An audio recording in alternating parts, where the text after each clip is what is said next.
I've realized that running has become this indispensable tool for curiosity and creativity. And I don't think that I could do the Singletrack podcast really in any way, shape, or form if I wasn't able to move my body in that fashion for, like, let's just say 30 to 60 minutes before the podcast, or just on a day-to-day basis, coming up with content for it and getting to know potential guests and stuff like that. It's as important as sleeping and eating. It's crazy. Welcome to For the Long Run, the podcast exploring the why behind what keeps runners running long, strong, and motivated. I'm your host, Jonathan Levitt. Through personal and professional connections in the running world, I have the privilege of getting to know some amazing athletes. I've always been fascinated by the psychological aspects of running and what helps people to achieve success, however they define it, and this podcast is aimed at exploring this and much more. I hope you enjoy.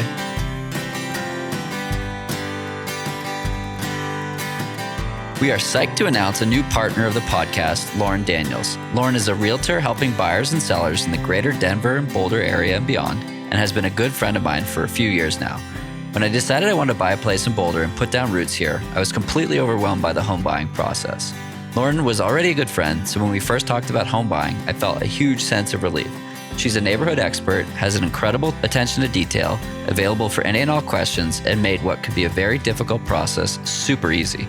And now we've got a beautiful home in Boulder. It's close to the trails with a big backyard for Alfie and views of the Flatirons. So if you're even considering buying a home in the area or anywhere, I highly recommend working with Lauren. You can reach her at ldaniels@milehighmodern.com and let her know we sent you. That's ldaniels@milehighmodern.com. Thanks so much to Lauren for supporting the podcast and helping us continue to grow, and for all those miles together.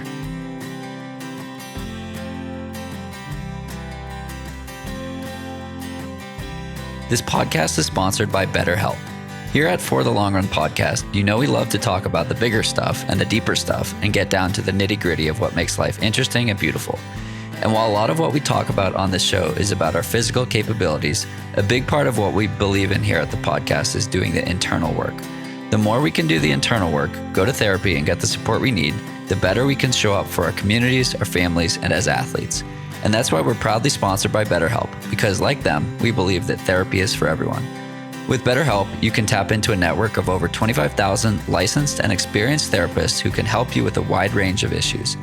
If you're ready to do the internal work, go to betterhelp.com/FTLR. That's betterhelp.com/FTLR to get 10% off your first month of therapy.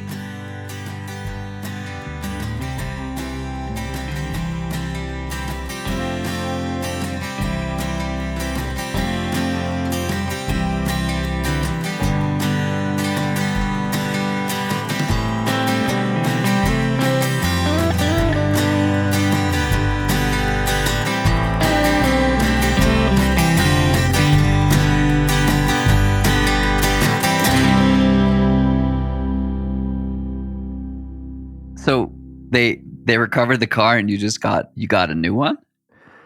I wish. So I spent an inordinate amount of time learning all the insurance claims and laws and stuff around stolen vehicles. And apparently we only get a new car if there's a biohazard type threat. And for example, the person has smoked meth in the car. And in the case of our car, they just smoked a ton of weed, which is nothing.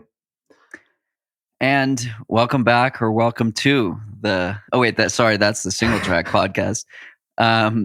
Welcome Finn Mendelson, formerly known as Melanson, to the For the Long Run Podcast. John, it's awesome to be here. It's an honor to be here. I want to say a couple things before we start. I've greatly appreciated the opportunity to frequently brainstorm together and work together in this space. And we were joking offline that I did a run about an hour and a half ago and spent that whole entire time gathering my thoughts because you were on the Singletrack back in December. I think it was really well received by the audience and you delivered a ton of value. So the pressure is on to reciprocate here to some extent to the best of my ability. So I believe you went on a 69-minute run, so you had plenty of time to cover your thoughts and think about what you were going to say. So with that nice time that you had, what conclusions did you come to? that I'm just a fellow human being, totally confused, feeling totally inadequate, and this may very well devolve into a therapy session live. As it often does. So you share similar feelings as many people. I think so. I think a lot of people suffer. I wouldn't necessarily call that imposter syndrome, but shades of perhaps. I do as well. Many people do, and it's interesting that like people who have Olympic medals and whatnot, like nobody is immune to that kind of stuff. But before we dive into an hour of therapy for Finn Melanson here, or Mendelson, depending on who you ask, who is Finn? Huh. So I hope you're preparing for this question. It's funny. I'm a frequent listener of the podcast. I knew this question was going to come, if any question prepared was going to come. And I was wondering how I was going to approach it and even whether I should challenge it, because I've certainly, without going into too much detail, I've certainly had experiences in life that have dissolved the sense of self and led me to believe that this mind and body is just a very interdependent node on the collective consciousness of humanity. But that's a boring cop-out answer. I'm very well aware of that. So now, to put it in a running context, one of the cool things about the act of running, one of the aspects that I've been so blown away by and grateful for, is that it brings all the fundamental questions to the surface of our awareness. And I would say that, especially in the last 5 years, more than any stretch of time, largely due to getting into this space, I've carefully considered my existence, my beliefs, my hopes and dreams, what I can contribute, how I can be helpful. So I think I want to answer the question in terms of what I do and what motivates me. So on a day-to-day basis, I serve as the host of the Singletrack Podcast, which covers the pro mountain ultra trail running scene. Practically, this means I do a lot of pre and post-race interviews with top athletes around events like Western States, UTMB, the Javelina 100 that just happened. But I also really enjoy, the lifestyle and the economic components of being a pro runner. We talked about that the last time you were on the show. So we entertain a lot of conversations about sponsorship, career aspirations, stuff like that. And yeah, I mean, I could go on, but that's where I'm at right now. I am a host. I'm a host, and I'm an active participant in the trail and ultra running scene. I'll leave it at that for right now. I love that. You had an interesting conversation on another podcast that I was listening to yesterday, and I'm blanking on the name of the podcast, but I know that he listens to this one, so we have to reference it. What was the name of the podcast you were just on? Joe Corcione, Everyday Ultra Podcast. I actually just had a chance to meet him down at Javelina. He's a great guy, and very excited that he's in the scene. He's sort of an up-and-comer podcasting type. Yeah, so I love the conversational aspect of that podcast. And I love some of the stuff that you were saying on there, specifically around adding value. And you recently took the leap of faith to go full-time in podcasting. Yeah. And I believe the dialogue was around like, how do you know what you're doing? And what's your goal? And how does running play into it? And you said two things that were particularly interesting that really resonated, both right now and potentially a way that I'll feel at some point in the future. The first was you just want to add value and you see a problem and you want to help contribute to it. And for you, the conversation is around like uncovering things that need to be spoken about in the sport. At some point, you'll help fix these problems. And the conversations around equitability and compensation and the dichotomy between male-female compensation, like that line will disappear if you do it right, or if somebody contributes properly. I found that to be super interesting, that like your mission of creating the podcast was in the fulfillment of helping others, which I love. The other piece, and then I'll shut up, I promise, that you talked about your own goals around running. There's no structured training. It's not about doing the workout. It's like a place to rectify what's going on in your brain and a place to think through the challenges of the day. And I found that like really liberating in a way. And like I truly enjoy the process of following a structured training plan, training for a race, but I also don't need it. And this past summer, like my only goal was be fit enough to do whatever I want from a training perspective. And I was still following a training program, but it wasn't around a specific race or even an adventure. Yeah. Um, Maybe one day that'll be how I think about my own training and whatnot. But I just want to thank you for like putting those two very different thoughts out there, because I'm sure that gave a lot of people a lot to think about in terms of what they're bringing to the world and then how they approach thinking about their own running.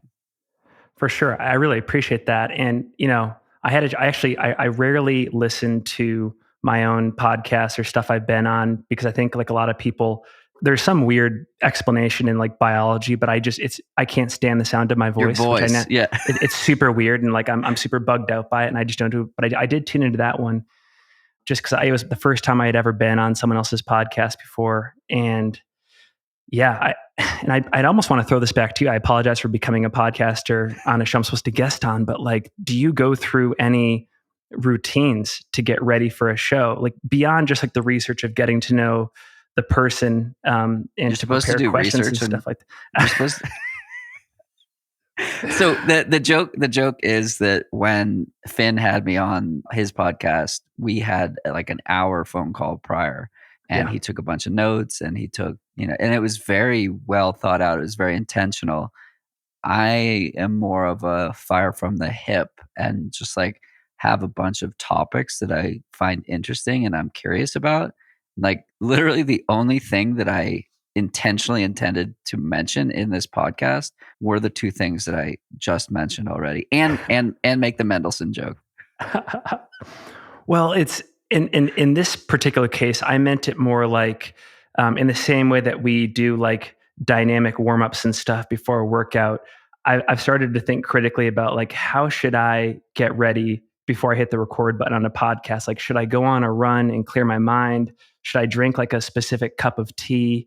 Is there some sort of routine that I should go through beyond the preparation of like the questions and stuff like that to make sure that like I'm as present as possible and that I'm in like a mental state that is like by default generous, stuff like that. And I know that like this is second nature to athletes, but given that the podcasting space is so new, I wonder if we have any responsibility to go through like the warm-ups in some fashion. And I'm curious what you think about that. So it's an interesting exploration. My warm up is consists of going pee and making sure I have a cup of water. I mean, like I like getting into a proper headspace. I think it's important to like get up and move a little bit prior. I think it stimulates the stuff going on in your brain that allows you to be creative and whatnot. I usually do podcasts at the end of the workday. So it's still like 3, 4 o'clock mountain time, but I've been working since 6 a.m. Yeah.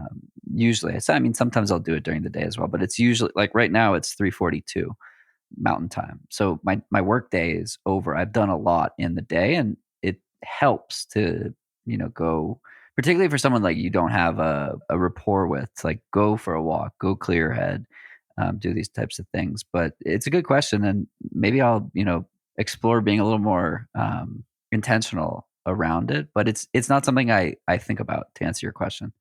And Well, perhaps one it should thing be. Oh, yeah, no. I mean, one thing, and I think I mentioned it on the conversation with Joe from Everyday Ultra. I've realized that running has become this indispensable tool for curiosity and creativity. And I don't think that I could do the Singletrack podcast really in any way, shape, or form if I wasn't able to move my body in that fashion for like, let's just say 30 to 60 minutes before the podcast, or just on a day-to-day basis, coming up with content for it and getting to know potential guests and stuff like that. It's as important as sleeping and eating. It's crazy. Yeah, I don't think I could do anything as well without that kind of stuff. And I mean, we're doing this on a Monday, and I don't run on Mondays, but yeah, I mean, it's so much so that sometimes I'll schedule my most important meeting of the day like right after I'm finishing a run. And so, Mm. like, when I need to be my creative and most present self, it's often for a 10 o'clock meeting or a 9 o'clock meeting, 11 o'clock meeting, whatever. And I'll get back. I'll give myself, I don't know, 30 minutes to clean up, eat, fuel, etc. And I find like in that moment, I have either thought about something that I want to talk about in that meeting, or I'm just in a place where I can be creative and fully present and whatnot. And I think it's another good excuse to talk about like, how different life is working from home versus being in an office. And like, I truly don't know how I did it prior because because like you you can't just like go for a run before an important meeting. I guess you could go for a walk. If you think about it, like people who smoke have the excuse to go outside and like go walk around for 5 minutes. Like, what if you just told your boss, "Yeah, I'm going out for a smoke before this meeting"?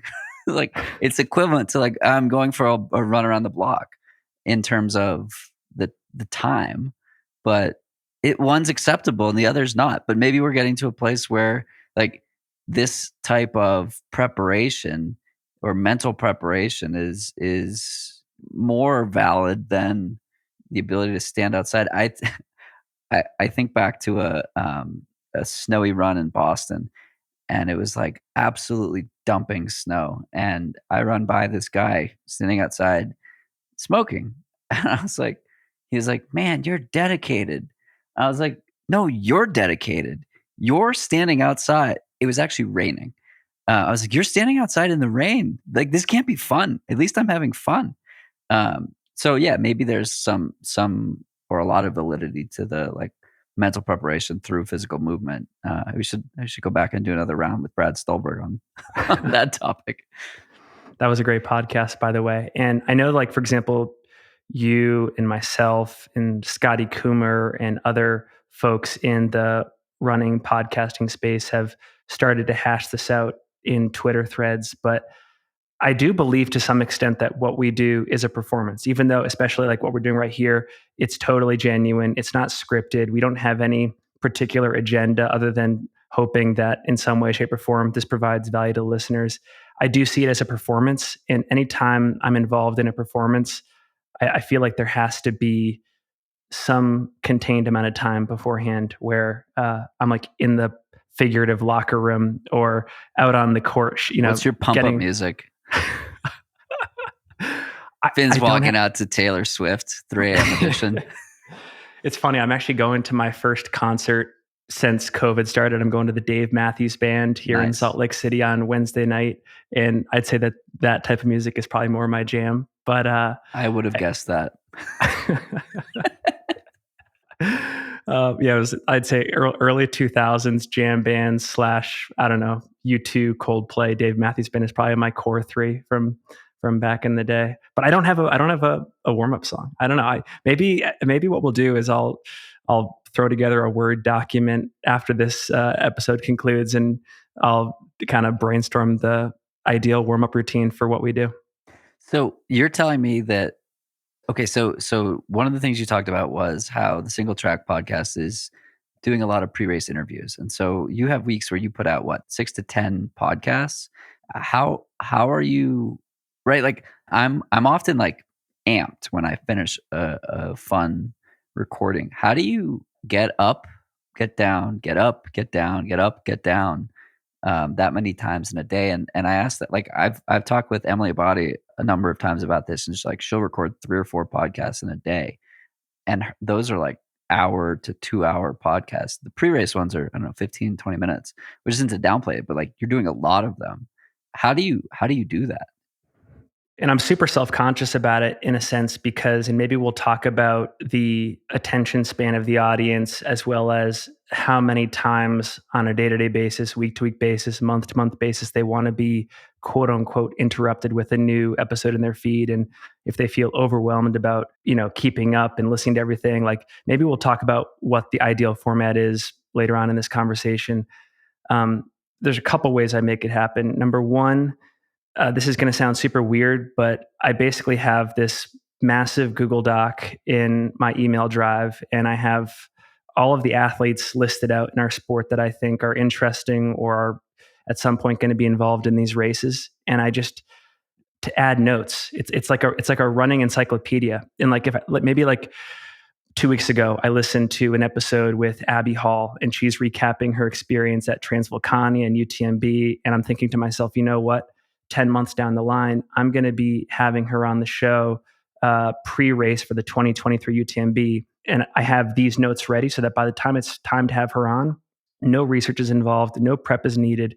It's already there. So in a sense, I am at all hours of the day collecting notes on people that I think I'm going to have on at some point. And so while it may seem like crazy hectic and like I'm improvising, I've had files, and I know that sounds creepy, but I've had like running files receipts on all of these. Yeah, I've had files on all these people for at least a year now at this point, and it's only going to grow larger. There's actually a couple people in like the note-taking world, David Perel, Tiago Forte, kind of like the Nat Elias and all these like productivity gurus that you see in tech Twitter. I kind of took to their philosophy maybe 3 or 4 years ago and applied it to the running podcasting space, and it hasn't let me down. I also think I benefit. I think that like if I have a superpower, it is the ability to grind. I can grind. Now, does it come at the expense of quality? In some cases, it may. Like to date, I've never been disappointed in how I conducted an interview, but I think you're always running that fine line because I try to be as generous to the audience. And when I'm producing an episode, tying it back to how can they get value out of it and just having true empathy. And I'm always wondering, like, is what I'm doing, is my style gonna undercut that to some degree? And so far, except for a few people, I haven't had much negative feedback. The listener numbers are growing and stuff like that, and it appears like average completion rates are increasing. So, but I'm always kind of prepared for a day where it's like maybe I should scale it back. It's interesting. Talk about adding value. In our conversation on your podcast, we both made the offer for people to reach out and chat with us about sponsorship and Yes. that kind of stuff. Abby was one of the athletes that reached out, and we had a really awesome 30-minute conversation around how to be more creative when it comes to athlete She's awesome. sponsor relationships. Yeah, she's very smart. And coming at it from a really interesting perspective where Adidas is her main sponsor and head to toe, so you don't really have the ability to do anything else on the body. I was like, well, think about in the body and what are you eating and the non-endemics and this kind of stuff. And that's a topic we've spoken about at length. But I find so fascinating of like what are the non-running brands that should be playing in this space. We could do another 2 hours on that topic. So I was on Finn's podcast, and we literally did go 2 hours on that topic and much more. And I cleared my schedule, by the way. So however long you want to go, if we want to break any rules, I'm down. Scotty would be ashamed if we don't go at least 4 hours. Oh yeah. What about the Lex Friedman 8-hour podcast model, where it's like you must book a transatlantic flight in order to get through this. This podcast is called For the Very Long Run. For the 50 mile. For the 50 mile. Yeah. If you're finishing this in one run, congrats. You deserve to take tomorrow off. Jokes aside, so I was on Finn's podcast. What was that? August or September? That episode, if it hasn't already, will be re-airing on this stream as well. That will be aired on December 23rd. So just giving the audience some intel there. Anyway, I'm curious. Let's rewind it back quite a bit. So more than a year ago, your podcast is a little more than a year old. You've put out 150 episodes. First episode was launched August something 2021. And I do want to say one thing there. It was with Dylan Bowman. And I am eternally grateful for Dylan because I still am, but at that point I was very much an absolute nobody, just somebody that had randomly decided to start a podcast, no audience. It was just probably me re-listening to the episode and my mom out of pity listening as well. And Dylan's like, yeah, sure, I'll do it. I think we had to cancel once and I canceled, and he still was willing to, do a round 2, make it work. And anyways, because Dylan is who he is, he's so interesting. He's doing cool stuff in the sport. He instantly added a layer of legitimacy to it, and it made it very easy to get subsequent guests to come on the pod. So that's something that I am eternally grateful for, that he created like momentum, inertia, et cetera, for the podcast. And sorry for that little aside, but I tell him very often that I'm grateful for what he did there. And what he's doing for the sport in general. I mean, he took a gamble on leaving North Face and doing his own thing as a creator. And now he's got another podcast in his network with Trail Society, and they're doing incredible things. I had Dylan on the podcast. We were, let's see, it was in Tahoe. So it would have been in this past summer. Anyway, he's great. He's fantastic. Go check out Free Trail as well. Yep. So rewind. It's summer 2021. Finn is thinking, there aren't enough white guys with podcasts out there. I need to start one as well. Why? I mean, there's no question that part of it is ego, because what I'm about to tell you is super ego laden, but I felt like I had something to add to the conversation. And, I do have a marketing background, and one of the first sort of rules you learn about in marketing is create the content that you wish existed out in the world, or at least the content that you're really excited about consuming. So I think the phrase is be the change you want to see in the world. That and live, laugh, love, or whatever it is. Yeah. But there was just, I think probably like you, probably like a lot of other podcasters, I avidly consume a ton of audio around our sport. And I was keeping a running tally of what I was enjoying and what I wasn't enjoying, and any gaps in the field. And I mean, if I go back into other people's catalogs, like for sure, I was in no way reinventing the wheel. Like I just the other day listened to the conversation you had with Gwen Jorgensen's husband there, Patrick, about just like being an agent in the running world. And so like the conversations had already existed, but at least in the trail running world, I wanted to make it just as common as the conversations we have about like, oh, how'd you do at Western States? What was your nutrition? How'd you train? What does it feel like to win? What are the next steps? Like I wanted to make these conversations about the economics of the sport, the athlete-sponsor relationship, the agent conversation, the career aspiration conversations as common as the performance type stuff.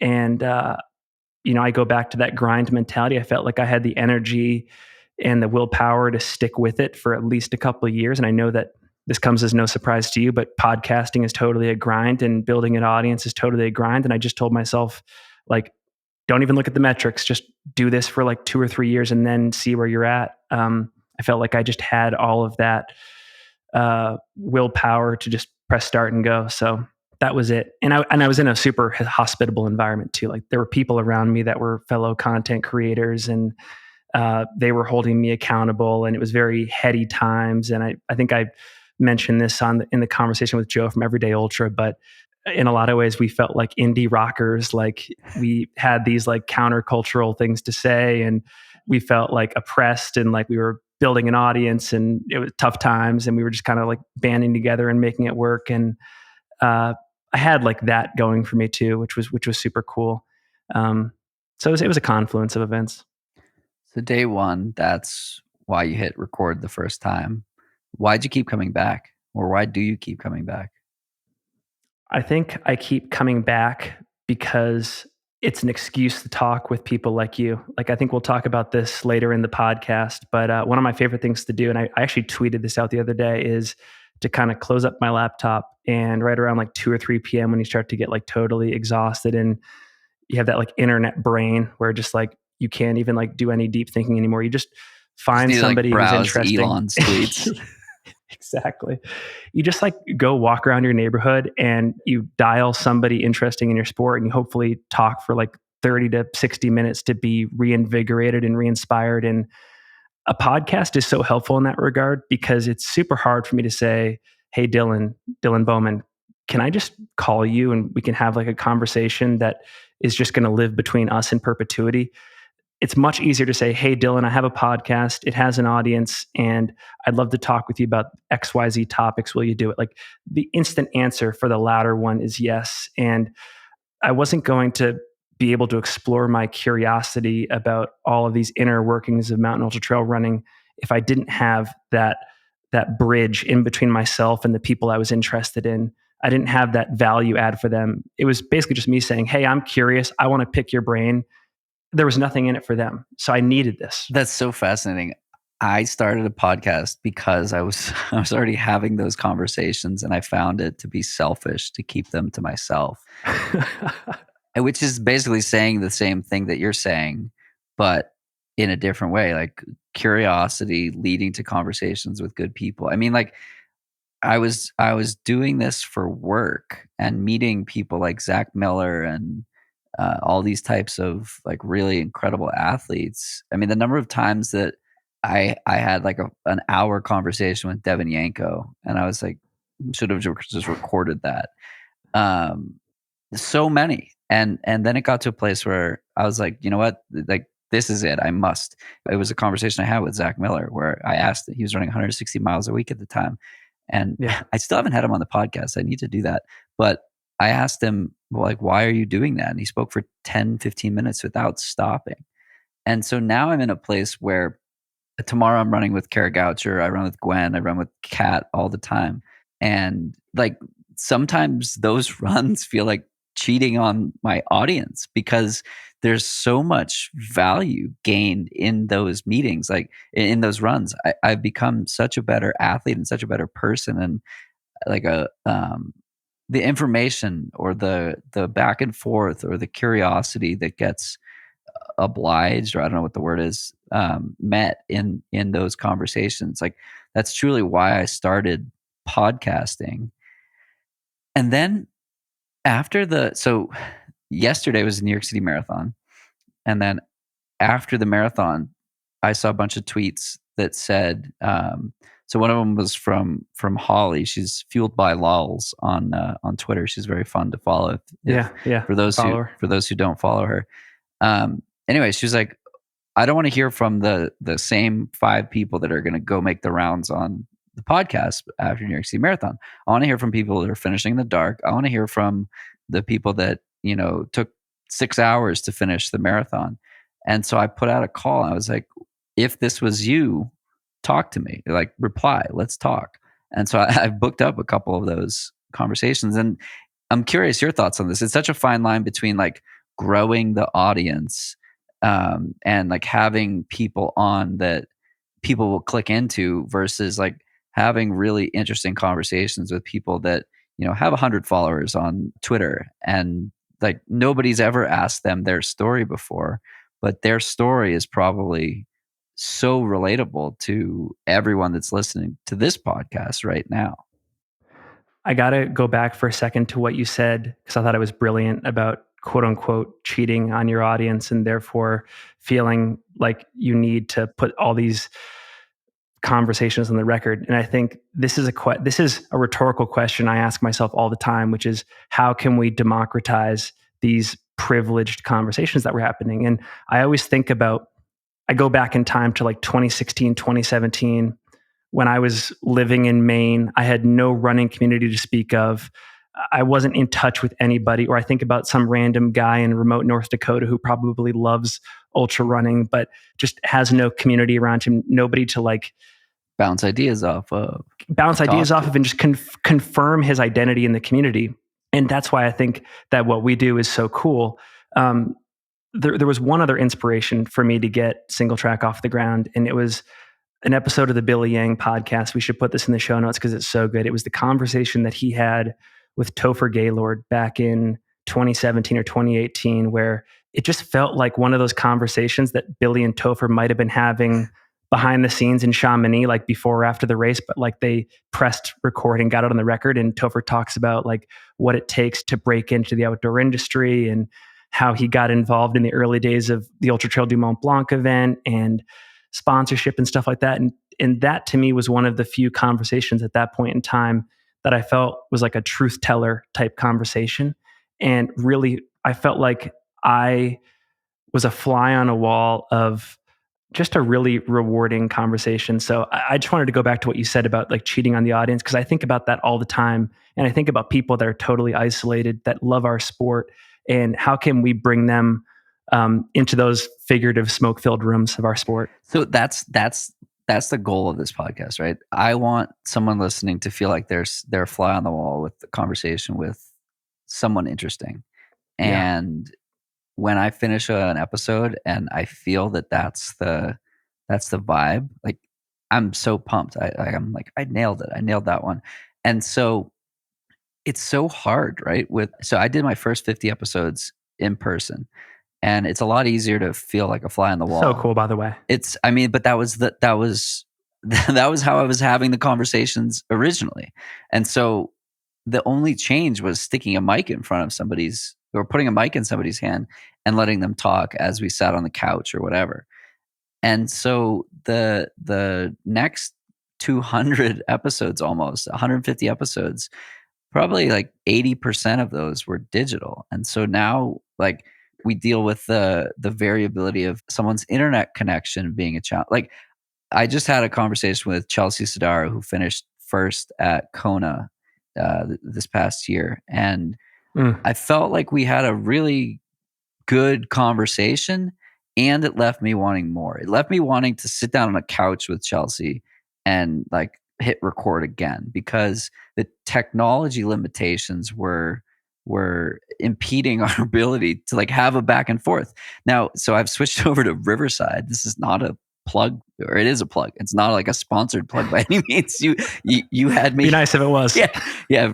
Riverside, if you're listening, this is the platform you used, and that's where we recorded. And so it's like it looks like I'm just looking at you.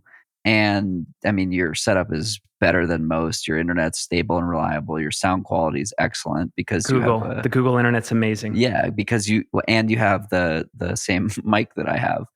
But like, we're able to have this dialogue, and you can start speaking, and there's not a lag. And so the challenge that I've had with so many of these episodes is that there's a lag in discussion. The Canyon Woodward episode, I could not tell you what Canyon looks like because the internet was so bad. Like, I couldn't pick him out of a lineup, and we still managed to have a good conversation. Christopher McDougall, same situation. Like, I could barely see him, and I wanted to have more of a dialogue. And so it's like such an interesting challenge of the like, I want this to be a conversation between two friends, and I want to talk to people that like don't live in Boulder. So it's like it's definitely a challenge. And I'm building this podcast studio and home office so that I can have a more reliable experience with the in-person guests, and like be able to actually sit down and have it look like, feel like, sound like two friends sitting in a room talking, or two friends sitting in a bar talking. And I totally resonate with what you said. Like, you want to talk to those people we keep using North Dakota. I mean, like, I know plenty of people who can't find community in big cities. So whether they're in Manhattan or San Diego or anywhere in between, that's the vibe that I'm going for.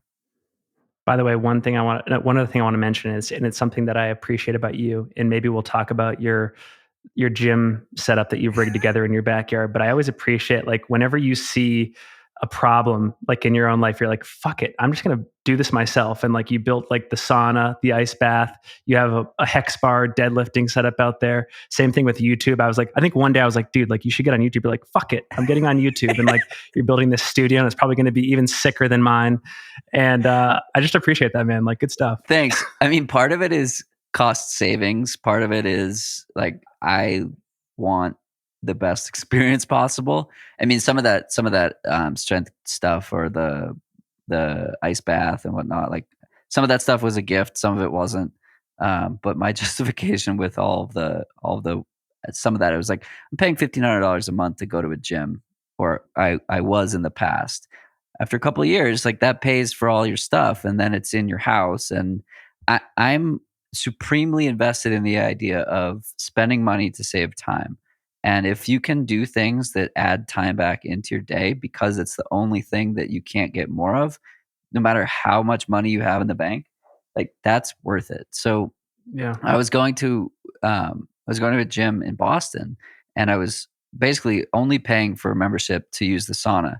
And it was literally a 30-second walk. So it didn't feel like a huge time suck of like, I'm going to get in my car and drive to the gym. And like, an hour and a half later, I've spent 20 minutes in the sauna. Now it's like, I walk outside and it's there.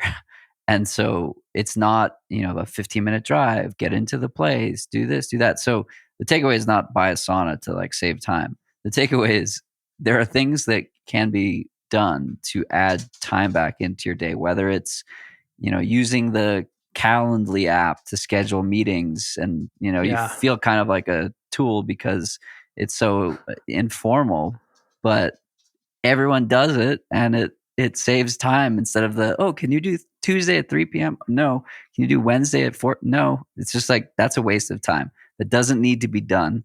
Use technology to make things easier for yourself. There's one other, it's just coming to mind now. There's one other thing that I wanted to be sure I added to the whole, like, why I started a podcast thing. So in addition to potentially or hopefully filling a content void, I've always wanted to catalog the current historical moment for our sport, as ridiculously niche as that sounds, because we're talking about like a subset of running with mountain ultra trail running. And when I say historical moment, I mean, like, what are the athletes and the operators around them focusing on from like a training standpoint, from a racing standpoint, from a business standpoint? Like, what is the state of the art in all those categories? What do they care about in the culture? What constraints are they working under? What hard choices do they have to make?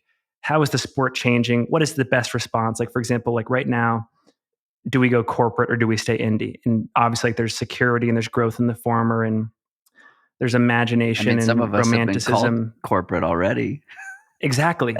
So like, that's super cool. And like, to me, the idea that, you and I get to have these conversations, and maybe 10 or 20 or 30 years down the road, because of the library of content we have, we could go and put a book together and say, like, this is what the top athletes, the top operators, the top minds in our sport, this was, to the best of their abilities, what they thought was the best course of action in like this avenue, this avenue, and this avenue.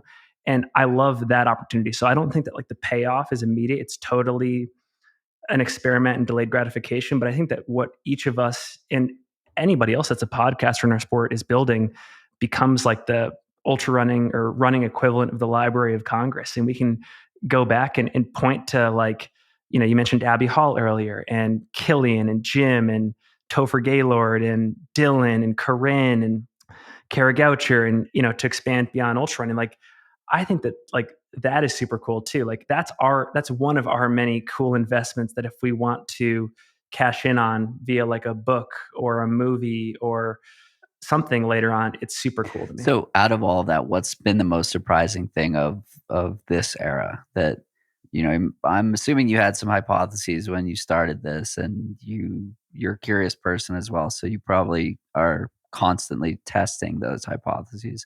What's been super surprising for you? I think there's a lot, like, if we go back to like the corporatization of the sport versus the sort of low key, non built up type format of the sport, especially as it pertains to ultra running. It's shocked me that the people that are worried about the increasing corporatization and UTMBification of our sport think that the existence of those things and the growth of those things Is a bad means thing. that well, it's a bad thing, but also that they feel like as those things grow, for some reason, their area of the sport is diminished. And I don't think that that's the case at all. In fact, sometimes the best way for things to thrive and grow is when they have a foil, when they have like a quote unquote other or enemy or something to vilify. And in this case, like, UTMB is like the perfect pinata for that. They can just take a bat to it all day. And like, I mean, I don't want to put words in their mouth, but like, for example, Ultra Trail Cape Town, which is an event that I'm covering later this year. I'm pretty sure, I might need to be fact checked, but I'm pretty sure like they had a chance to become a part of the UTMB World Series. They said no, and they're going at it alone. And they're recruiting a great elite field. They're having no problem selling out. And to some extent, they may even be like presenting themselves as the alternative to what's going on in that corner of the sport. So it's shocked me that people feel threatened by a change in one corner of the sport, and that they don't see it as just a natural evolution of what happens when things get bigger. I think that's a pretty astute point, right? If things never change, or if you don't grow or evolve, like that's bad. I had a now ex-girlfriend tell me that I changed. I was like, fucking right, I've changed. If I hadn't changed over the last 3 years, like that's that's bad. You don't want to stay the same person. You don't want to stay the same brand. You don't want like the news changes, or like our world changes every 15 minutes. And if you're stuck in this era of the way that it used to be, the way that it should be, the way that I want it to be, like it's going to pass you, and you're not going to have any influence or ability to play in that sandbox anymore. And I think we're all evolving, we're all growing, and media is growing. The athlete sponsorship model is growing. Races are growing, and you see the conversation around trans and non-binary runners, and people are offended that Yeah, these categories exist. It's like, it doesn't affect you. Let people be it who they doesn't. want to be, and go get mad at like something that actually matters, versus like spouting off in the comments about, you being pissed at Javelina for being a 2022 era race. Like, it's crazy that kind of stuff. Anyway, or looking. Well, Yeah, go ahead. oh, I wanted to say one thing because you've given me the opportunity to like use my business school degree for the first time in my entire life. Your parents will be people happy. who've gone people who've gone to business school will crack up at that joke I just made. But there's this concept made popular by a guy named Clayton Christensen, and you might be familiar. It's called the Innovator's Dilemma, which basically says, how do you keep your business, or in this case, your sport, from clinging to its past so much that it becomes the past? And with that knowledge to work against, how do you keep revolutionizing your thinking, your processes, et cetera, so that it's relevant in the current moment? And I've really personally taken that concept to heart with my own podcast, but I think it's good for anybody in the sport that's interested in the past, present, and future to think about themselves, whether you're a runner, a podcaster, a race director, a social commentator, anything. I think that that's like a critical framework. And you just reminded me of that there. Thank you. Yeah, no, that's a good point. I mean, it's the same thing when you look at people who are frustrated around athlete performance not being as tied to contracts as it happened to be 10 years ago. And that sucks, Yeah. right? Like, athletes want to perform and they want to be compensated for performance. But the world has changed. The way that, like, performance is not rewarded today in the way that it was 10 years ago. And the fact that you ran really, really fast doesn't sell shoes anymore. The thing that sells shoes is that you're an interesting person and your story is relatable, and you happen to have these principles that allow you to compete at a high level. The principles are consistency and growth and genetics, and all these factors that contribute to it. And so there's some camp of people that is frustrated and shaking their fists at the way that they want it to be, and then there's the realists, or the people who understand reality, that things have changed. And you just lit up there, so I'm curious, like, what you're thinking. Well, I'm so glad you brought this up. And I think that this either comes naturally to people in the podcasting space like you and I, or just by default as a means of survival. It dawns on you. But I think that it's great that we are moving from performance to, let's call it, storytelling, in terms of the role that athletes have to play in our sport, and in terms of getting contracts and marketing and stuff like that. Because relationships only work if you're generous.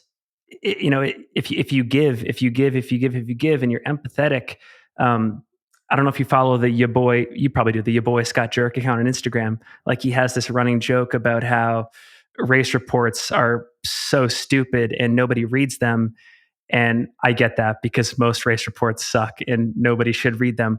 But I think they suck because people are just so consumed in themselves, when they could make a little bit of a tweak in their writing to think with every single word in every single sentence and paragraph and report that they write, they tie it back to the consumer. Like, when somebody when you win and here's like the mental model, like when you win a race, let's say you're Jim Walmsley and you win a race, how can you convert that experience of winning the race to something that the fan can utilize in their own life and get value from? Same thing with the race reports you write, the Instagram posts you make.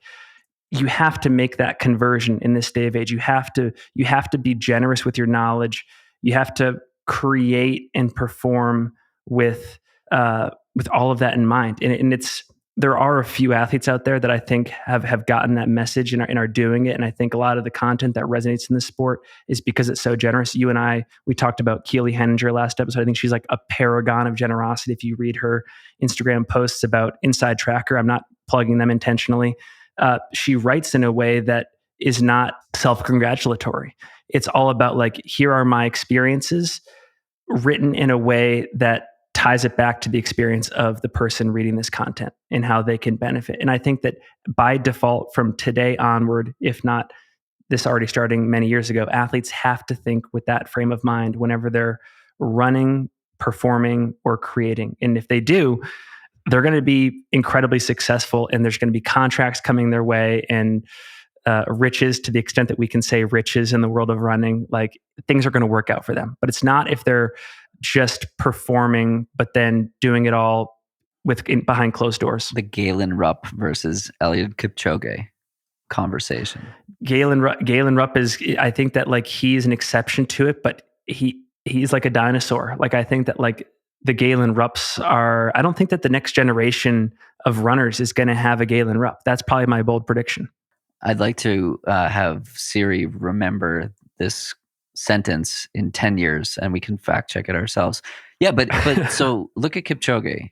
He is objectively the fastest man in the world, fastest person in the world. And to him, speed is an expression of his gift, which is show people that there's more possible. What is more? More is more. They're like,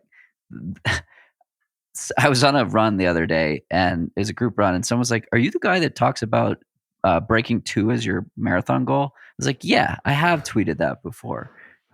Because unless you are Kipchoge, a number has no meaning attached to it. You do not know what the story is behind that number. And even if you're Kipchoge, that number has inherent meaning in that it's more than anyone has ever done, including himself, most importantly himself.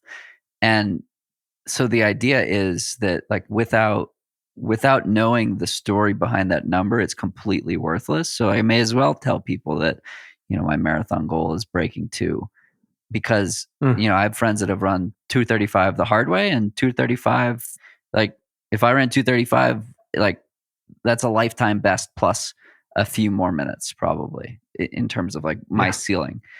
And that same number, or 3 hours or 5 hours or 7 hours or whatever the number is, like means totally different things to different people, and remove the story behind it or add the story behind it, and you have something interesting. And so for him, the story is the unlocking of the human potential, and no human is limited is his thing. And so the athletes who follow that model of value add storytelling, I mean, we spoke pretty explicitly to pro athletes in the prior conversation that we recorded, and it's like the same thing in this one. Whether you're a pro athlete, you're a content creator, you're a podcast or whatever, like adding value is the way. Whether even if you're a race director or whoever listening to this, I love the conversation with Scotty on. He talked about how he makes X number of dollars a year and basically spends all of it on giving back to the community.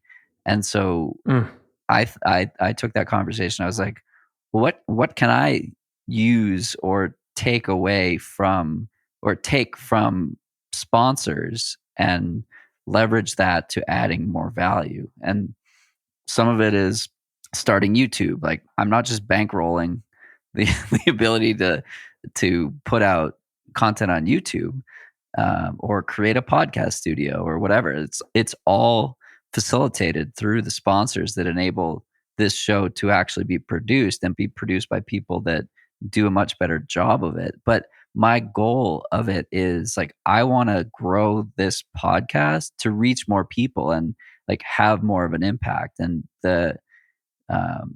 it's that fine line of like, every single person is meaningful. Every single person that you can influence and touch or whatnot is impactful. And nothing more paramount when I had this conversation with Joe Holder, and I was like, Joe, what's it like having 200,000 followers and knowing that you're impacting all of them? He's like, man, I don't care. If I impact one person, that's awesome.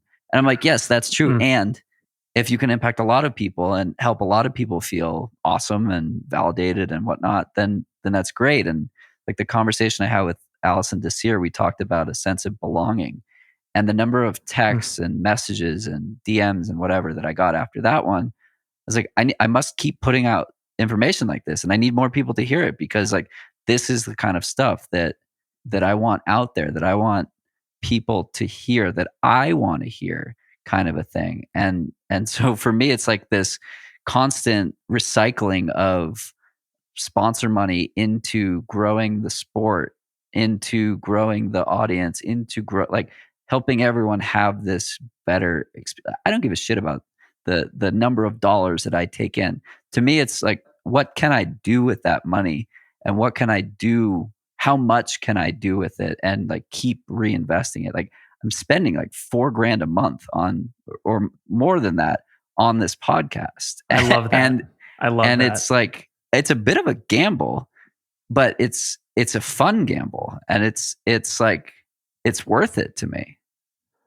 I want to ask you one more question on sort of like the content generosity front. Are there any, you mentioned Eliud Kipchoge, which is a great one. Joe, are there any other people you've had on the podcast that you felt like by default, when they were explaining their life experiences, their accomplishments, what they triumphed over, et cetera, they presented it in a way that like the listeners could really easily take nuggets from and apply to their own lives? Like when they were listening, they would feel like, there's a reason I should keep listening right now, because I'm going to gain something from this. I mean, Brad Stolberg is the easy answer there.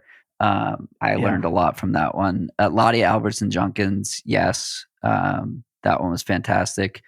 The episode I did with Shalane in March of 2020 was basically like a Dear Runners of the pandemic conversation, because that was like done 2 weeks in. And I wanted to have her on to basically like level set. And her guidance was, who knows what the next week is going to bring, let alone the next 6 months, 9 months. We could be in this for 2 years, kind of a thing, which ended up being true. And her guidance was stuff the silo, fill the silo with a lot of miles. And whenever this crazy thing ends, quote unquote, I don't think it's ended. Whenever we can race again, the people who did a good job of like remembering why they did this, thinking about gratitude, appreciating the ability to line up on start lines, like those are the people that are going to crush. And that was true for Shalane. That was true for Bowerman. That was true for her athletes. And that was true for anyone who listened to her guidance in late March of 2020, when there's probably never been less certainty in the world ever. Those are the ones that come to mind. I want to say people like Gwen Jorgensen, Kara Goucher, like there's inherent learnings in there. But then you have stories like, I'm thinking of Amelia Boone, Molly Seidel, people like that who told stories that, so Molly's episode was the most listened to ever, I'm pretty sure, with Amelia's pretty close behind that. They both spoke pretty candidly. I've had Amelia on twice, and both of her episodes have been incredibly well received and popular. And I don't know, I must have received 40 messages after Molly's episode of people just saying like, wow, you were speaking directly to me.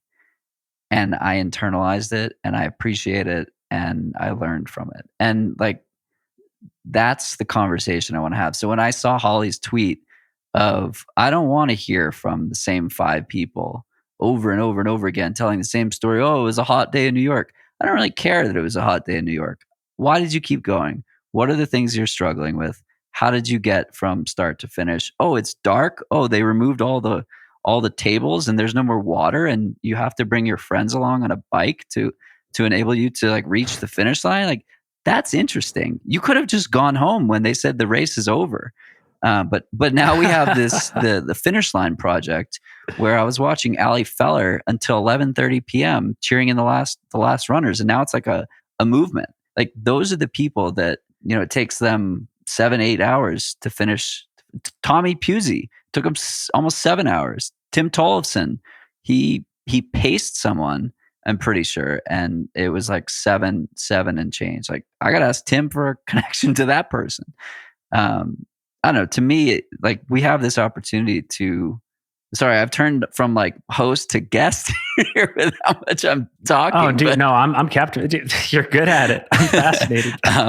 But like, we have this platform, right? And I think it's our responsibility to avoid being a complete waste of space for those of us that have an audience. And I'm not like throwing daggers at people who do the other stuff, and there's certainly an appetite for it. Otherwise it wouldn't exist, right? Like, the way I'm going to say this makes it sound like I'm coming after her, but Ali Feller's podcast is like the top running podcast. And it's very much talking with the top runners, but also people with really interesting stories and pulling out the like nuggets of learning and stuff. I don't want that to sound like that probably sounds worse than what I was intending it for it to sound. There's definitely an appetite for the entertainment aspect of the sport with For sure. the sprinkles of tons of value. And Allie is incredible, and she was like one of my motivations for thinking about podcasting. She's a longtime friend of mine through November Project, and it's been like really cool to watch this like empire she's built and how people are so fascinated with everything she says, and they go to events and group runs, and like, we have our different buckets of tactics and ways that we communicate with our audience. And those types of people are also doing the work of having the conversations that need to be had. And it's great to see someone with the reach that she has using it in a way that is like helping the world, right? There are plenty of people who have an audience that's that size, and they just like talk about fluff and daisies and unicorns and this stuff all the time. And that's what I'm saying is a waste of an audience. Which by the way is totally fine. Like, for example, at the end of a tough work day, I'll be like, to my partner, hey, can we go watch like Succession on HBO or Billions, or just Billions is or great. Like The Wire, or Billions is or like The Wire. And she's like, look, my brain is fried. I just want to watch like Love Island or something like that. And like, that's okay. Yeah. And like, it turns out that's probably what I should have been watching too. And like, we tune in, we decompress. It's awesome.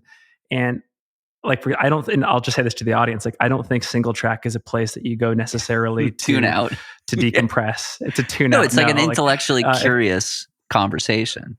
So yeah, and all I'm saying is like, there's like you just said too, there's a time and a place for all of the podcasts that exist in our sport, and without a doubt, you're getting different flavors with all of them. And I've actually never listened to Allie's podcast before, not because I'm not interested, but I'm so stuck in my orbit of trail and ultra running that like the only people that I know exist outside our world are like you and Chris Chavez.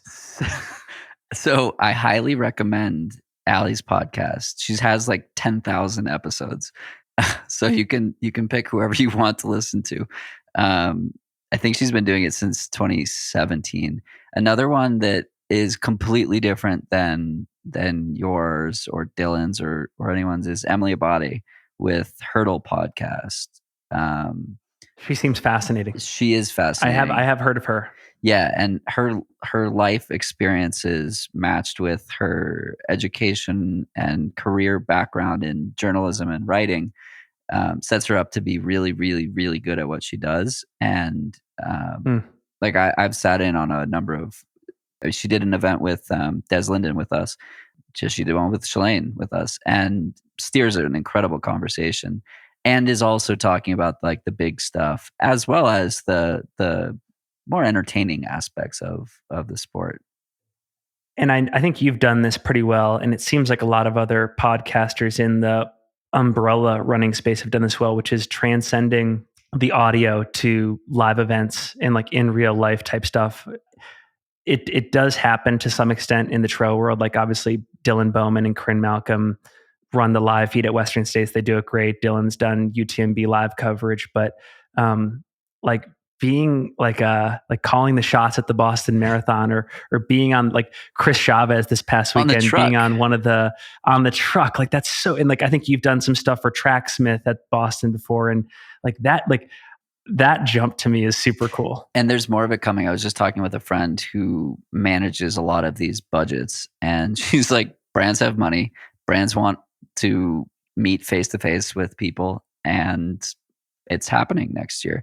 So I'm hoping to be a part of some of that next year as well, with the Dunkin' Donuts cup in hand potentially. Stay tuned for more on that one. But I salute you for going after Dunkin' Donuts. That's super. Everyone's cool. like, oh, you should seek lifetime cups, free lifetime coffee. I'm like, I've got to make up for the prior lifetime of coffee.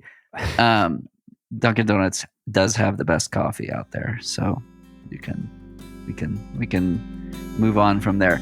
And yes, iced coffee around. If you've been enjoying this podcast and can spare 90 seconds of your time today, can you do me a favor?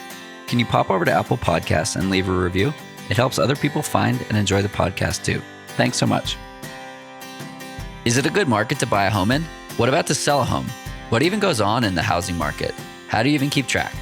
Well, good news for you. You don't have to know all the answers if you're interested in buying or selling your home, because you can just work with the best realtor around, Lauren Daniels.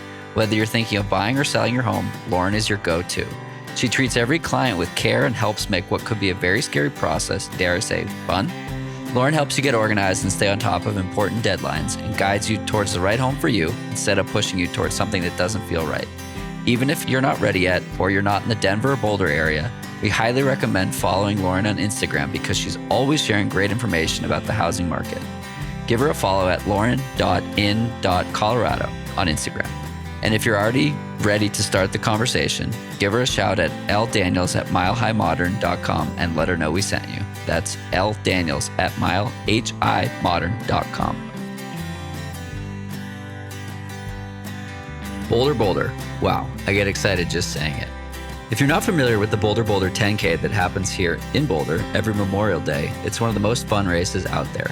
Runners World named it America's all-time best 10K, and for good reason. This race is for everybody. It's part race, run, walk, spectacle, tribute, and community celebration. In order to get even more psyched for this upcoming race, we are hosting some 5Ks here in Boulder for folks to grab a time to get into a preferred wave.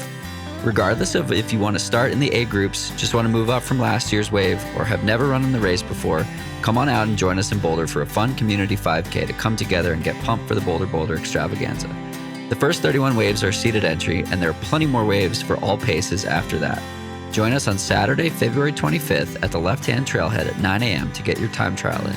We'll be giving away some gear from brand partners like Gooder and a few others as well, so you're not going to want to miss this. Go to the link in our show notes to sign up, and we'll see you out there.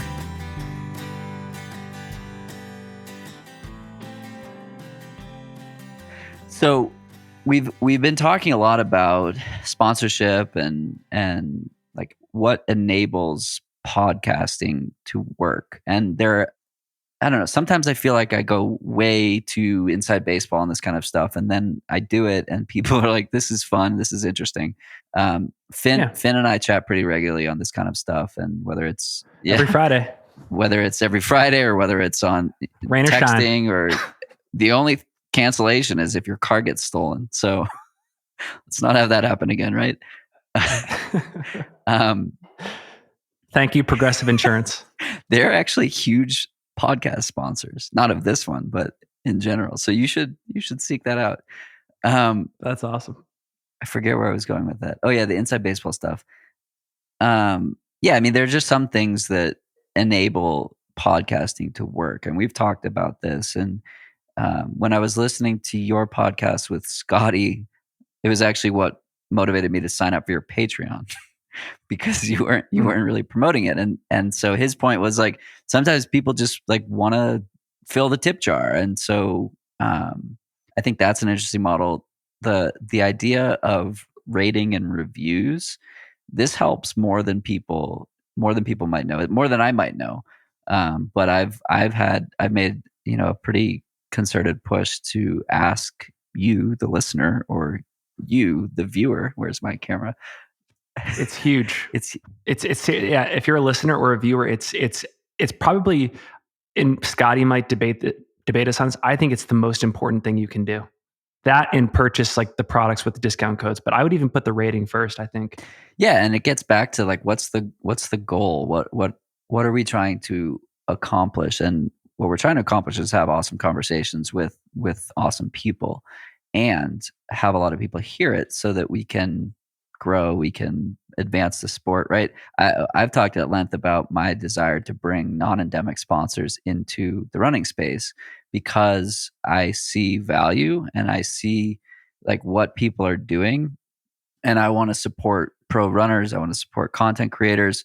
I want to support people like you who like have taken the leap to do this full time. And you look at brands that play in the space that don't have like a running shoe or a sports nutrition product or a hat or whatever that like physically enables you to run on in that 1 to 2 hour period. But think about an airline, think about a hotel, think about like these things that enable adventures to happen, right? And they have to be brought into the conversation. So to me, it's like it's a fun challenge of how do we bring partners and brands into the sport. And this is a perfect opportunity to talk about one of the podcast sponsors, Freedom Solar. I bought solar last fall and I said, "Hey, do you guys want to sponsor the podcast?" They said no. I said, "That's not something we do." And then I started posting about going solar. They're like, "Hey, well, this is interesting. We should chat." And basically like 10x their ad spend. And I promised them that would happen. I was like, "We're going to return 10x what you pay me. And then you're going to start partnering with other creators and athletes and whatnot. And you're going to invest $250,000 into the space. And it's going to, lead to 10% of your sales in 2023. And so here's something that like, that's a commodity or that's a good that is truly good. And it allows all of us to feel good about more people going solar and whatnot. So there's the upside of like, it's good for the environment, let alone the people that are impacted by them spending more money in the space. But to me, that's like the fun challenge of how do we get more brands into this space and doing creative things with their marketing dollars versus like just buying more TV ads or Super Bowl commercials or whatnot. And that's why I think the rating and review piece, even though it might seem inconsequential in the same way someone might think like, oh, it's just one vote on election day. It's incredibly consequential because you're giving the ideas that we are promoting on these episodes more runway. Like the combinatorics of one idea meshed with a certain person in a certain station in life, in a certain environment, mixed with their network, you never know where it's going to go and how it's going to be utilized. And you never know who's going to listen to this too. And I think when you add these rating and reviews to the mix and you put For the Long Run podcast into the suggested algorithm of the VP of marketing at, I don't know, Cisco or some huge B2B software brand, and they listen and they're like, wow, like there's actually a time and a place for us to invest in this sport.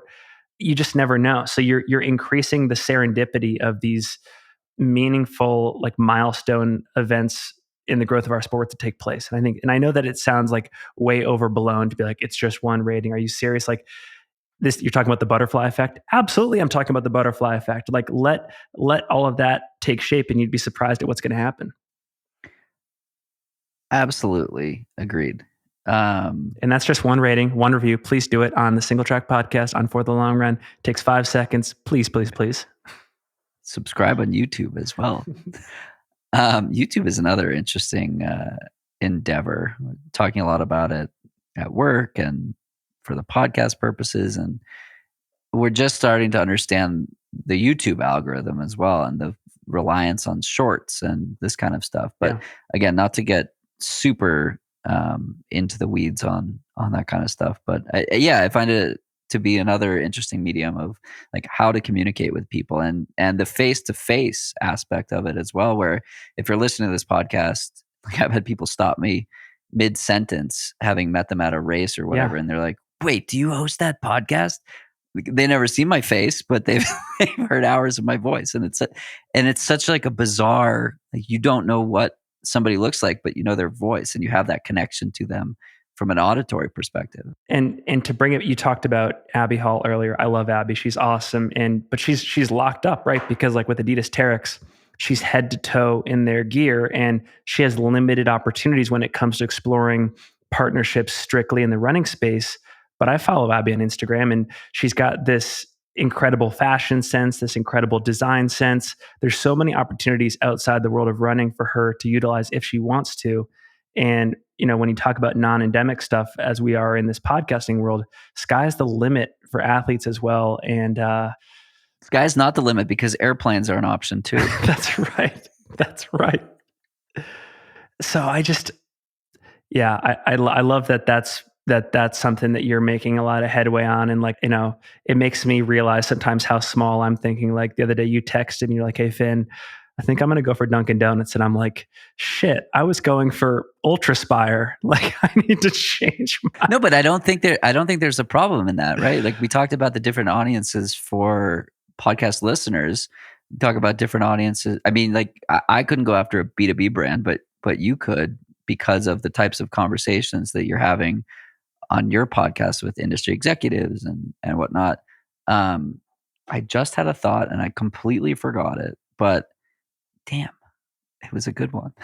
If you come back to it, just interrupt me and just give me like the bat signal or something. Yeah. Man, I have some athlete recommendations in this space. Actually, this is the one thing I did write down about like this space. So I'll list them off because I think these are some good actionable takeaways. And what I'll do is I'll list them off and you can poke holes in them, or if there's just any that are interesting, we can go into them.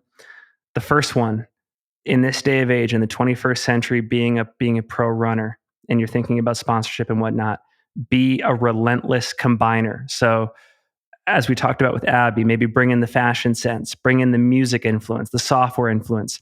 Think about your interests in other areas of life and try to merge them. Don't be one dimensional, be a Renaissance person. Number two, I know you'll love this one. Don't just build Instagram followings. Don't just build Twitter followings, build email lists. If internet Armageddon happens tomorrow and everything blows up and the algorithms change or companies get shut down because of their relationships with China and Russia or something, the email list will always be there. Number three. Wait, can we go one by one? Yes. And then go to number three? Yes. Okay, so for the first one, completely agree. I surveyed this audience of listeners and now viewers to see what they do outside of running, right? Because nobody listening to this podcast just runs. Right. Nobody. 0%. And what I found was 25% have kids, 70% hike. It's 55-45 in terms of the split between trail and road focus. 60% have dogs. 40% of people ski or snowboard. All these people have such different interests, and the opportunity isn't just to talk to them about running, or hey, this is the best way to run, or these are the best foods to eat as a runner, or like best super fuel, that kind of stuff. That's incredibly limiting, and it ends up being a competition between like finding attribution and different podcasts and different athletes and partners and whatnot. Whereas I reached out to a dog brand and I was like, you should be in podcasting because 60% of my audience has a dog. And these are the intuitive, or not so intuitive thoughts that when you go a little more into the weeds, it's like a light bulb that's like, wow, that was so obvious. I can't even believe it. to your second point. Oh, I want to say one more thing on the first point. There's a great Naval Ravikant quote, who's famous in tech Twitter. He founded AngelList, all that kind of stuff. And he has a quote and he says, escape competition through authenticity. Nobody is better at being you than you. And when I talk about the combinatorics of like your design interests and your running interests, like that's unique. And like you can't assume just because you think about something all day that everybody thinks the same way. In fact, people probably don't, and that's your superpower, and you should put that out into the world and stand on it. Totally. And one thing I want to like flag here is someone listening might just be like, the audience.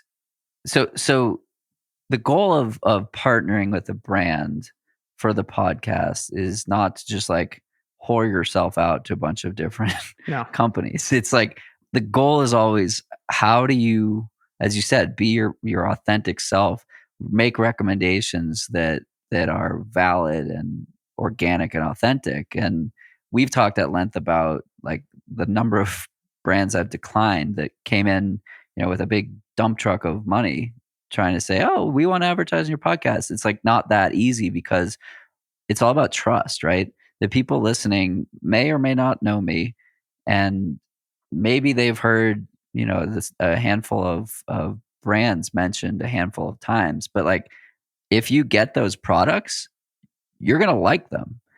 And if you don't, please let me know. But there's that trust that once you break it, it's gone.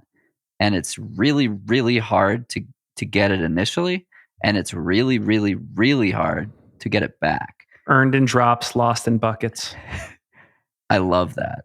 Oh, wow. That's really good.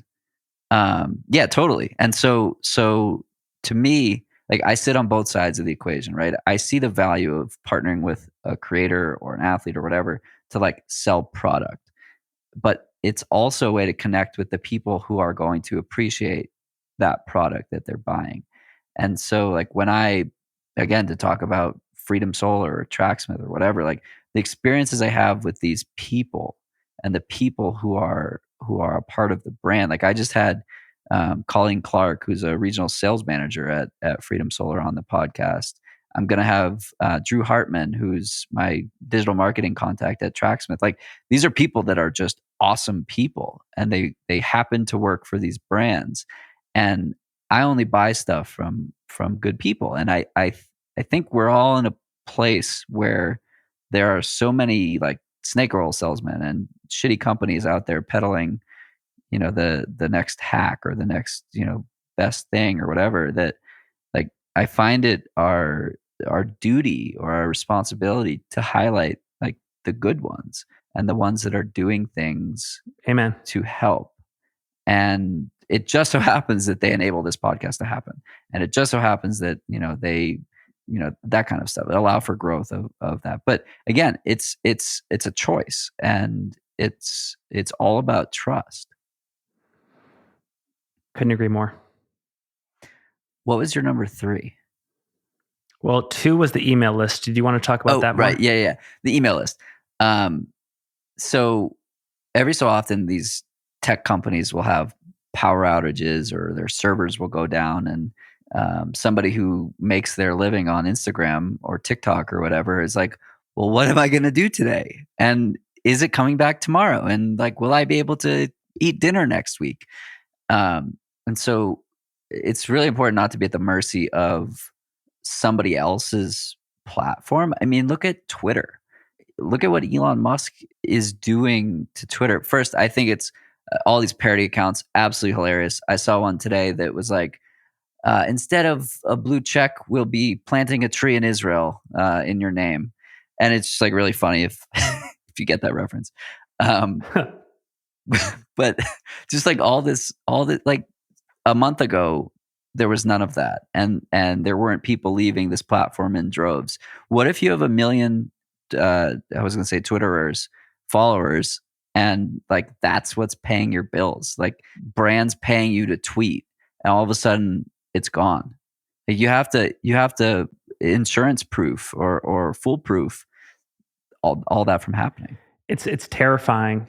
And I suspect, I mean, there are certainly exceptions to the rule, but I suspect most athletes in the sport have not invested in email lists for the same reason that most people probably haven't done a great job at saving money and throwing money into their Vanguard accounts and buying I bonds, because we've had this incredible bull run for 12 years, 15 years. And that applies to social media as well. But building an email list is tough. It's a reversion back to the days of having a personal website and blogging regularly and providing value independent of the platforms. It's super tough, but the payoffs are amazing because like there's no algorithm for the inbox. Like we still live in an era. Timing, yeah. We still live in an era where you could be Bill Gates, you could be Jim Walmsley, and if I send you an email, it's going to arrive at the top of your inbox, and you're going to at least see it. Now, granted, there are like you can hit like spam filters and stuff like that, but it's much more cut and dry and straightforward than the machinations of Instagram and Twitter and whatnot. Yeah, completely agree. An athlete I want to call out is Kat Bradley. You've had her on the podcast. She just launched a podcast. She launched a newsletter. Matt Daniels is thinking in similar ways. Devin Yanko. How do I like future proof my current self? And so again, this is mostly speaking directly to athletes here who make a career of the sport. And I do know there are quite a lot that listen to this podcast, and it's the future proofing, right? It's like, how do you control your own destiny?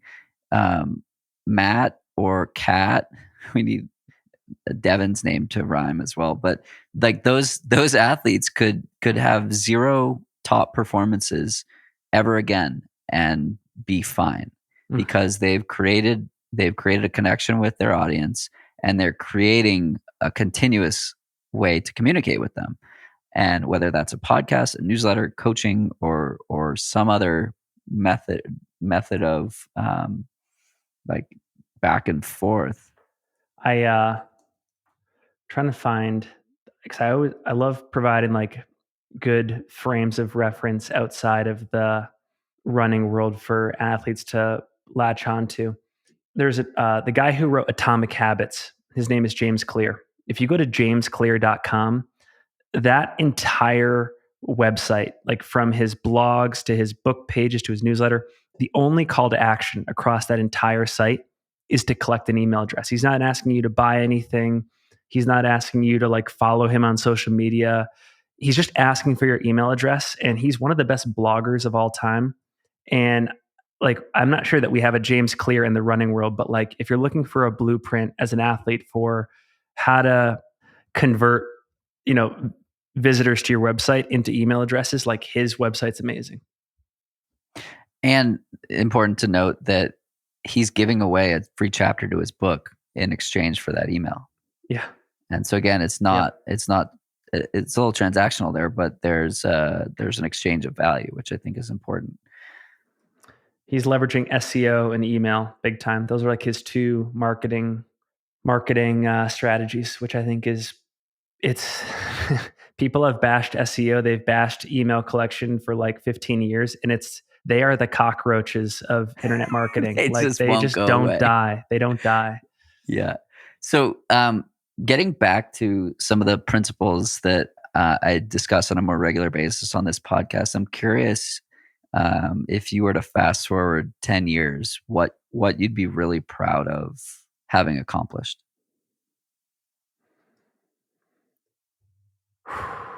Gonna have to edit out this pause. No, the pause makes it. Enter dramatic. I'll be proud in 10 years if I relentlessly adhered to my curiosity and my interests and didn't ever resort to, we'll call it like the slot machine scenario or the playing to the algorithm, where I found something that worked, where like I could flood the algorithm with a certain type of content, or I could do something on Instagram and it would build the audience. Like 50 people could be listening to this podcast on a regular basis 10 years from now, and I would still be stoked because I had stuck to that. Like I had that childlike curiosity going into every single episode. I wasn't regretting anything I published. So I think it comes down to that. I love that. I think curiosity has been one of the most permeating, the principle that permeated the most recurring principle of high performers in like a more conventional sense. And it's interesting, right? Because it's so subjective, but it's like it's a pursuit that you control, and it's something that is all about your own experience and your own learnings and your own growth and this and that. I think that there's a lot to take away from like how you answered that question, but also it's cool what you answered it with. I would also say that the mission is never to take the audience for granted, and the audience doesn't owe me anything. And just because I'm now making a living off of it, albeit a tight one, I can't take anything for granted. I haven't made it, and I'm not owed anything, and it could all burn down tomorrow, and I have to be okay with that. There's nobody that it's every single time I hit record button or I go on your podcast, it's a privilege. Yeah, I totally agree. And I think it's useful to have that reminder. This podcast is coming up on 4 years, which is crazy. And like podcasting could die. Congrats on 1 million downloads, by the way. Thank 1 million you. downloads Thank is you. huge. Part of me is like chop wood, carry water. Part of me is like celebrate the shit out of that milestone, but like also think about the next one. But yeah, again, like this is all curiosity for me. I had Kevin Rutherford, the former CEO of Noon, on the podcast. It was probably episode 160 something. And he was like, "Why are you doing this? Why do you still do this 3 years in?" I was like, "Because I learned something every single time that I get on the mic and pop on the headphones and listen to someone who has very different life experiences than I do, or similar but different in some ways." And to me, that's the value. And it's the same in the same light that so my friend Laura Green ran the New York City Marathon this weekend, and her mantra was "Nobody cares." Does she do those Instagram shorts? Yeah, she's amazing. If you don't follow Laura Green, go follow Laura Green. She's amazing. That's a bright light in our sport. She's hilarious. And so her thing was nobody cares. Like you could tell your friend that you ran 2.5 hours or 7 hours, and nobody cares. They just want to know about your story. And for me, it's like that. It's the same journey of this podcast. Like I could have 1 follower, 1 million followers. I could be, Joe Rogan with 100 million followers. Like to me, it's like, it's the same thing that you said. It's the curiosity and the growing, or the growth that occurs every time we do this and ask questions to people who are different than us or similar or have experienced the world in a different way. Like I got a message about my conversation with Allison Desir, and I was like, this is why I'm doing that. Like, this is why I need to keep doing this.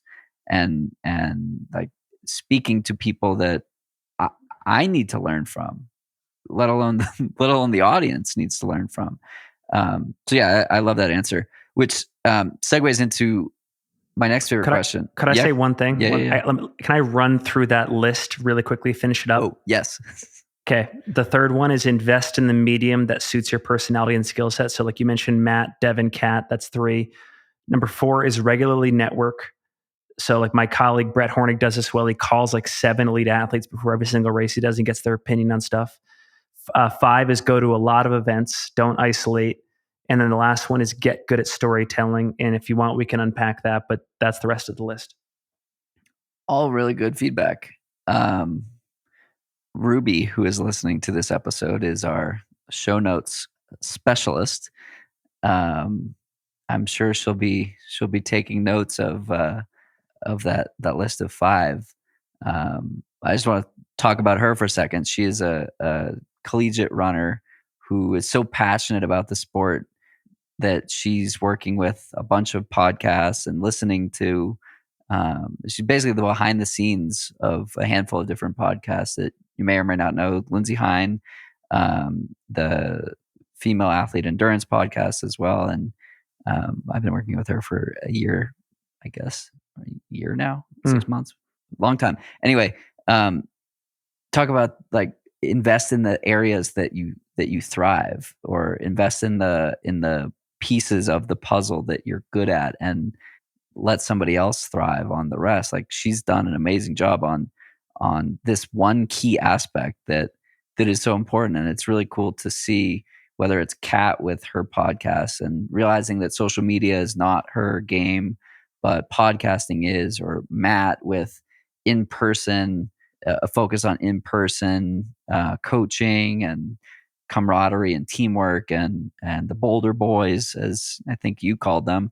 It's really cool to see when people become specialists, and when they become part of a team with a bunch of specialists. I mean, my experience in my day job has been a bunch of generalists and really good sort of renaissance marketers who have slowly evolved into hiring tons of specialists. And it's like a really cool thing to watch evolve and watch happen. But and it's really cool when you have like a group of people who are really good at a certain thing. So I guess the takeaway for someone listening is like, figure out what you're really good at and figure out how to do more of that and offload the other stuff. Yeah. That's one of the cool things. Like, you don't have to feel the pressure to be on a platform that's not well suited to your skill set. I mean, you could be there, and like, to your credit, you've done an amazing job at outsourcing, and there's always going to be people on the internet, whether it's Fiverr or some place, maybe Your more DMs. your DMs, where people are more than willing to help you build an identity, if it's TikTok or wherever. Yeah. Yeah, seek out help. People love it. Like, it's like crazy how second nature some stuff is to some people that seems so hard to others. Okay, segueing into one of my other favorite questions, Here. which is success and defining success. How does Finn Mendelson That's right. define success? And how does Finn define his last name, or say his last name? Just kidding. It's a joke because of another podcast he was on. Shout out to 10 Junk Miles.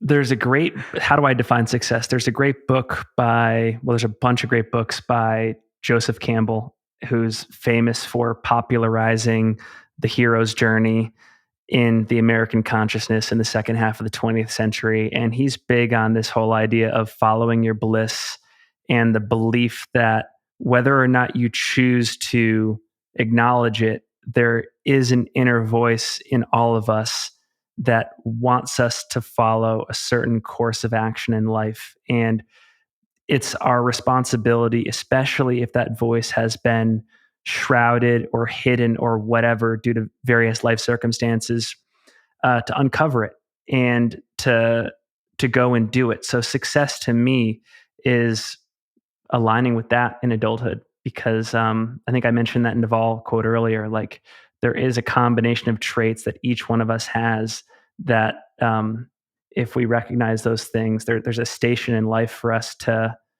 go to with them, and to be a productive member of society for. And I think a lot of the depression and the anxiety and all of the other mental illnesses that we're grappling with as a society, to some extent, a lot of it has to do with being divorced from that calling. So I think success to me is finding and then relentlessly adhering to that path. And as a thought exercise, how do you find that path? So this is, yeah, I'll say, like, this is going to, I couldn't let you just have that one and not give a tutorial. This is going to sound, well, I'm embarrassed to say this, but I should also say that I expect my guests to be honest and forthright and to provide value to the audience. Like, 2 years ago, I started experimenting with psychedelics, and I swear they provided like 2 or 3 decades worth of therapy in one session. And at least in my experience, one of the benefits of psychedelics is the thought processes you go through. And I would describe it like somebody opening the top of your brain and forcing you to consider thoughts and talents, et cetera, that have been with you since childhood, that you need to, at the very least, acknowledge and know is the true path. And so I almost received directions maybe 1 or 2 years ago. And I've been on the course ever since. And I think for me, it was just run. I mean, again, totally anticlimactic in the sense that my directions were just to be in the running world, Yeah.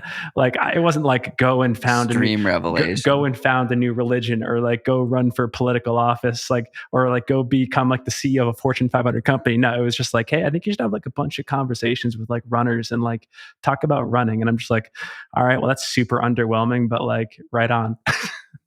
Yeah, another way to put that is like do more of what sets your soul on fire, right? Like Yes. think about what makes you happy and just do more of that. And if that can lead to a job, it can lead to a job. If not, at least it steers you in a path that makes you happier for some part of your day. And I should say, like 1,000,000% not condoning drug use, not condoning psychedelics. Like there are multiple paths to these revelations. In fact, a lot of the aha moments. Go for a long run. Exactly. No. A lot of the aha moments I've had in life have come from a long run I've been on, or at an event where there's like just, I happen to be in a circle with like 3 or 4 super smart people that have made me think about something differently. And then it triggered some memory earlier in life, and I sort of connect the dots. Like I feel like I just used a shortcut, but there's very much opportunities to uncover these things in our current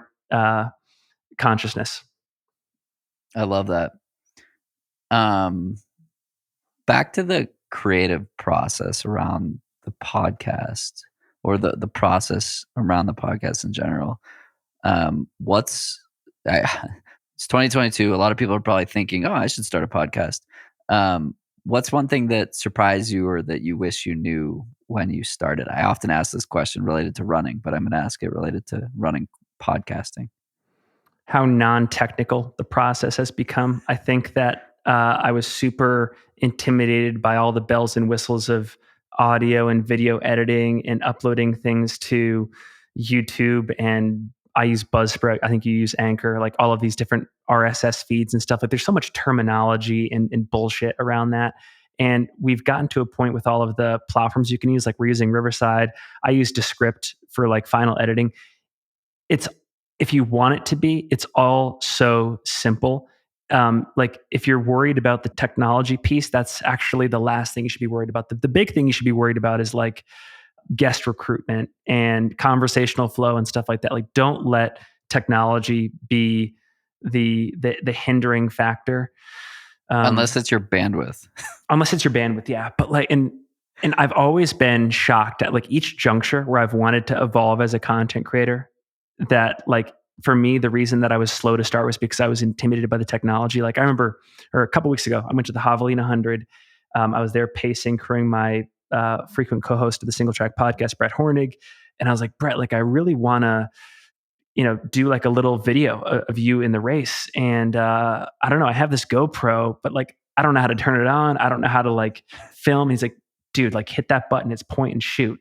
And I'm just like, oh shit. And like I did that, and like there's an automatic stabilization thing in the camera. Like you don't basically does the edits for you and adds a bumper on both ends, and then just like the only thing it doesn't do is post it to your social feeds. But even that's there's like an app on your phone now. Like you don't need the bottom line. You don't need to be Steven Spielberg. You don't need to be Billy Yang. It's the technology, like the layers of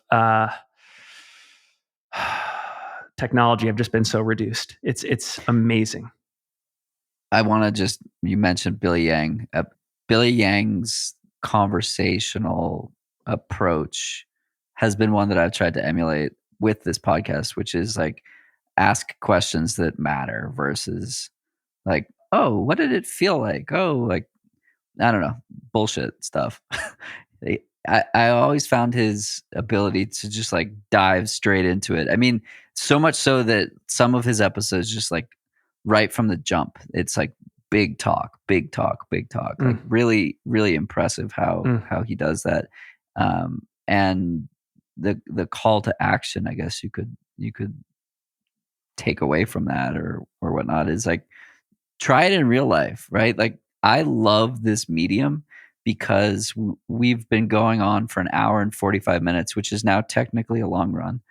Um, and save for looking at the James Clear website, like we haven't done anything else in that period of time. I've talked at length about the like when I started the podcast, it was in person, it was face to face. We were 3 feet away from each other. There were no distractions, and I've often asked my guests, like, when was the last time you did that ever? Like with your family, with your partner, with your best friend, like it never happens anymore. And so if you're listening to this, in addition to all the other mumbo jumbo that we just talked about in terms of potential takeaways, like try doing that once this week and see if you're a better person, even just temporarily afterwards, because I think it's in this world where we're like so hyper connected, we're also so disconnected all at the same time. Have you ever seen, maybe we'll add this to the show notes, but I don't know if you've watched Saturday Night Live at all, but they had this funny skit maybe like 3 or 4 years ago where it was about how men typically have difficulty having like intimate one-on-one conversations about tough issues. And like, if you just put 2 microphones in front of them, it solves all those issues. And of course, like the skit was sponsored by Squarespace and like stamps.com. Manscaped. Yeah. And Manscaped. Yeah. We'll link to it in the show notes. It's super funny, but I just thought that was one of the funniest things. That's so funny. Yeah, I couldn't agree more. Maybe that's why there are so many podcasts with co-hosts out there. Yeah. It's just like a therapy session. Which, jokes aside, running is not therapy. Therapy is therapy. Podcasting is not therapy. Anyway, I think we're both fans of that medium as well. For sure. Finn, this has been a pleasure. Scotty, sorry we didn't go 4 hours. We'll have to do this again soon. But seriously, I enjoy our one-on-ones. I enjoy the creative collaboration and the good old 1 + 1 = 3 analogy. So for those who don't follow you yet, where can we find you on your corner of the internet? Yeah, on YouTube, I am the Singletrack Podcast. On Apple and Spotify, I'm the Singletrack Podcast, and you can find, if you're looking for it, you'll find my ugly mug there, and in the thumbnail. On Instagram, I'm Run Singletrack, and Twitter, I think it's Melanson Finn. I think I had Finn Melanson as a handle at one point, but I lost it, and so I had to do my name backwards. And I would also say, I think we talked about it earlier, but like one of my favorite things to do, if you're somebody that's working in the outdoor industry, you're an aspiring pro runner, a pro runner, anybody that's just like trying to, in some way, shape, or form, trying to be full time in this sport as a athlete or operator, whatever, I would love to chat. So, like the same way that you and I, John, we chat every Friday. Like I love just hopping on the phone, off the record, just talking about the sport. So that's my call to action, I would say. Cool. What do you have against double track or fire roads, by the way? I like, it's great. I'm stumped. Amazing. Finn, thank you so much. We're also going to try a little this or that if you have another minute here. Hell yeah. Little new segment. I think I know the first one here. Phone call or text? Never text me. I am a terrible texter. You're on Do Not Disturb all the time. Call me. Coffee or tea? I want to say tea. Truly, like I'm enamored of the Eastern culture, but I'm coffee right now. Dunkin' or Starbucks? Neither. Wow. Okay, this has been nice. Podcast or music? Super tough because gotcha. I love music. Just because you said music, podcasts. What is your bedtime? Last night, super proud, 8:45 p.m. Nice. Who is your running hero? Oh my gosh. I need to think about this one. That's a great question. Andrew Sokolexis. Cool. Worst bonk. Mm. Talking about running here. Yeah. Well, 2018 Western States 100. I ran that race as if it was 100K and basically broke tape at Forest Hill and walked those 30, like did a walk of shame, 39 miles to Placer High School. Like truly a walk. It was terrible. Amazing. Person or animal that you want to run with? I had a dog growing up, part Brittany, part Border Collie, and I just wasn't into running at that point in life, but she would have been the best running partner. And she ran independently. It was awesome. So I would say like at one point in time when my partner and I have more land, we're not living in downtown Park City. Maybe we're out in Park City or something like that. Or sorry, downtown Salt Lake City. I would love to get like an Australian Shepherd or just any of these dogs that are like born to long run. And I know that's a super basic answer, but like running side by side with a dog, I think is so special. Perfect place to end. Couldn't agree more. Finn, thank you so much for this chat and all you do for the running community. My parting words, and this is on the back of the last issue of the Whole Earth catalog by Stuart Brand: stay young, stay foolish. Love it. Thanks so much. That's it for today's episode. Like many long runs, it's sad when it has to end. I hope you join in next time on For the Long Run, and in the meantime, happy trails. If you enjoyed this episode, it would mean a lot to me if you shared it so that others can find it and enjoy it too. This podcast and the accompanying music has been produced by Brian Walters of Singletrack Sound. For the Long Run's logo was created by Vanessa Wolf of Sterling Wolf. Show notes have been written by Ruby Wiles and is managed by Emily Holland. It takes a village.